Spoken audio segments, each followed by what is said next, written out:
What's up, guys? How are you all doing? It's been quite a while since my last video. I'm really sorry about that. Private life problems or whatever. But hopefully I'll get back on track now. I have a bit of a back catalog of games, so hopefully you look forward to more videos coming out. This time around, I'm bringing you a pretty good game versus the Bills.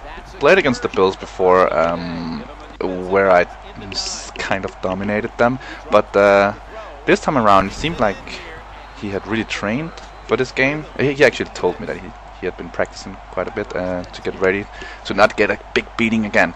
Here you see a nice screen. I don't really like dropping back that one. It was like 20 yards or something that he dropped back to make the screen play. What the hell? But nice play nonetheless for yard gainage. Here, Tamba Hali. Gotta love having a good pass rusher who can also recognize the run play and stop it early on for a loss of yards. It's really big, kind of a small sack. Here we see he does get a nice first down on pass controlling his controlling his path, or whatever it's called. But here you see stopping him on the line. Here, 3rd and goal now, but almost get him. Unfortunately, he just gets over the line, and we're behind 7-0. Not really something that happens that often, so as I said, it's going to be a good game. And here, get the ball for the first time. Try the long pass here. The funny thing is that I had troubles with him. I think it's because he actually was playing the same style, at least of defense like me, to some extent, and that's strong man coverage pretty much. And then he plays the zone coverage as soon as I say that's kind of stupid. He gets nice interception on a zone play, so what the hell. But often I felt like he had really strong pass protection. I know what the pass protection, what I'm talking about. Man coverage, like really locking down my receivers. Here, 3rd and inches, and I think he's gonna run up the middle, but then he tosses it to the outside and gets a huge gain, like 6 rushes and 45 yards already by Spiller. And then we got another 3rd and goal here on the 1-yard line. See if we can stop him this time. The opportunity is there. He runs into his own O-line, but no one to tackle him. And now we're behind 14-0. Let's see. Dwayne Bowe. Love Dwayne Bowe. One thing you should notice, here is that we traded away Jonathan Baldwin. Now our 2nd and 3rd receivers are McCain and Crosey. I'm gonna call him Crosey, and who are rookies and not really star quality players. They're being developed, and I haven't been able to trade for a wide receiver. Here, nice play. Stephens Howling gets a TD while Jamal Charles sits out after getting hit a bit in the previous plays. Which means that can't expect good receiver play so much this season, because they're not that good here. Earl Thomas gets the interception. It's a nice opportunity to get back here before the end of the half. 2 minutes left on the clock, and it was on a 3rd and 9, forcing the pass play. Let's see what happens here.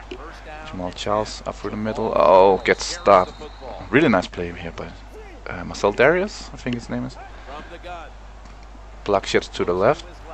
Almost picked off on the 3rd down. So actually we get nothing out of that. And on the other hand, now he has 1.5 minutes to get something happening. But on the very first play, Brandon Flowers on the opponent's 30-yard line. We're kind of lucky here.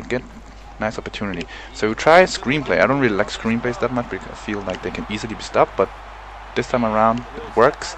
Get down to the 6-yard line, and for some reason my screen just went black.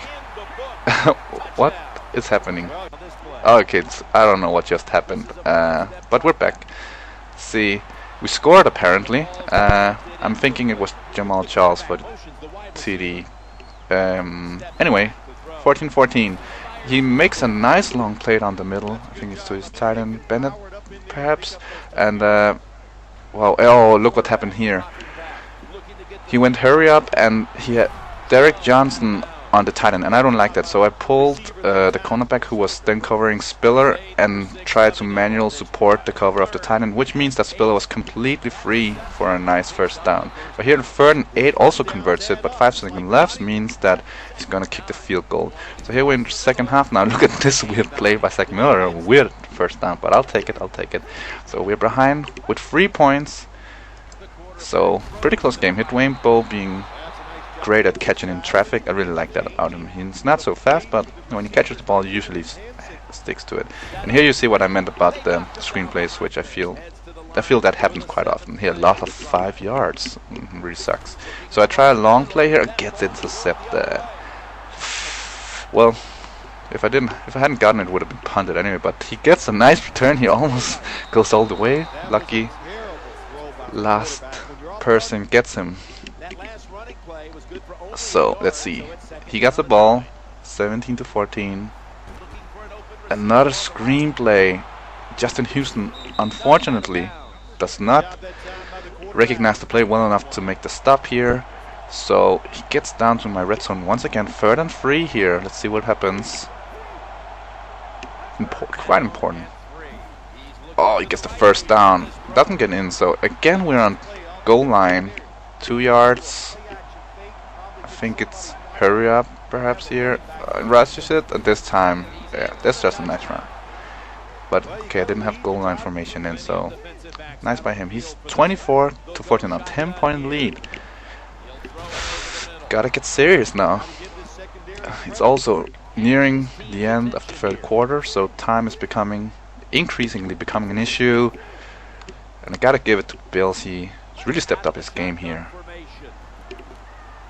compared to our first game. Oh, Crozet gets a nice first down, a sideline catch, even though he dropped it just a couple of plays earlier. And here a nice run by Charles, but look at this, we're nearing the end of the 3rd quarter. He has 11 rushes for 26 yards, and that was like about 10-yard gain. So he's been averaging like 1 yard per carry throughout the game so far. Just telling you how efficient the Bills has been in stopping me, forcing me to pass, and then having the good pass defense as well. Here we get set up for another 3rd down, and this time McCain, our 2nd best receiver, is getting injured. So yeah, Preston gets in the slot position, and if that wasn't bad enough, somehow I managed to completely overlook a defender and throw in a pick. We're behind 10 points nearing the end of the 3rd quarter, and we don't have possession. Luckily McCain though is gonna get back into the game, but still not great here. Oh, Stanford route almost makes the play though. I mean, game can turn at any time. If you get a turnover and get a score, then we're only behind with 3 points. So still, and here we actually make the stop. So for once we stop him. Let's see here. A nice little first down. Obviously I find out that the way to go against him is to get short first downs, pretty much. Here Bull again on the hook route, and this time it's a defensive back of the Bills who gets injured, which is good for me and should make passing a bit easier. Should. But we get sacked, a huge sack by Mario Williams. So 3rd and 23, and we're in the 4th quarter now. Oh, pressure, time to be clutch, which Zach Miller is. So first down in 30-yard territory, 6 minutes left, but Mario Williams again, 7-yard loss. Damn. So 2nd and 17 now, trying a long pass, getting a bit desperate, almost gets picked off, which would be terrible at this point.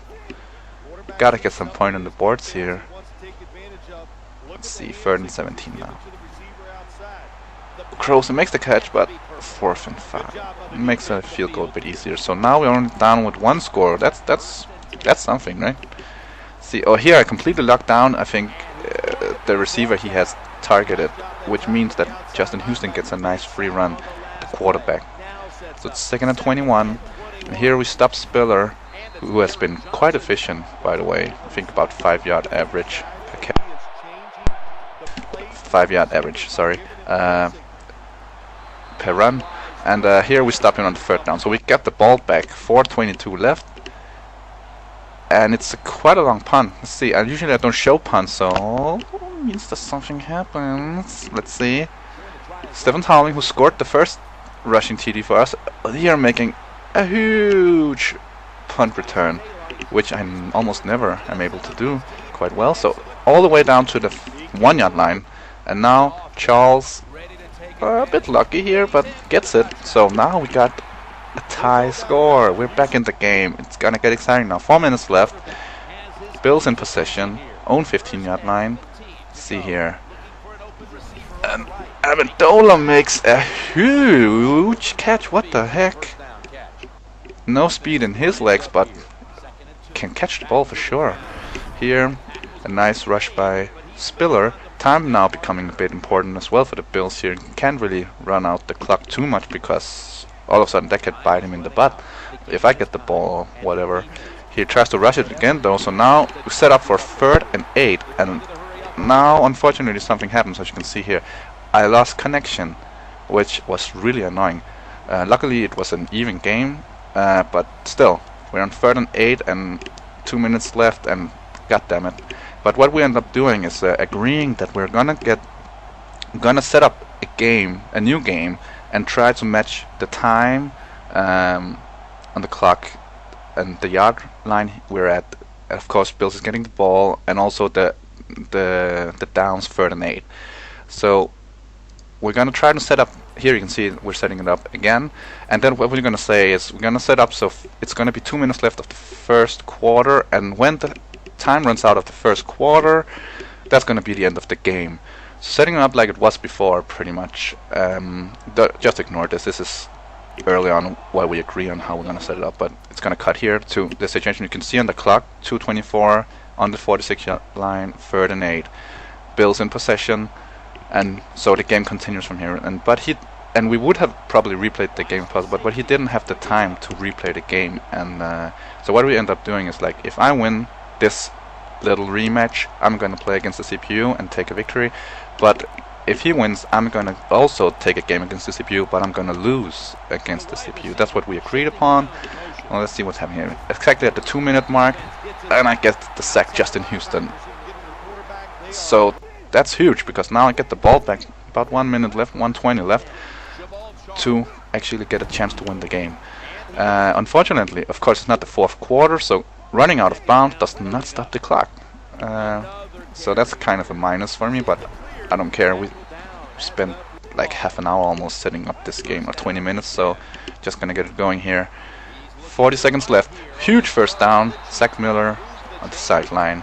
So now we're on the 40-yard line. Getting in field goal territory. Charles running the ball.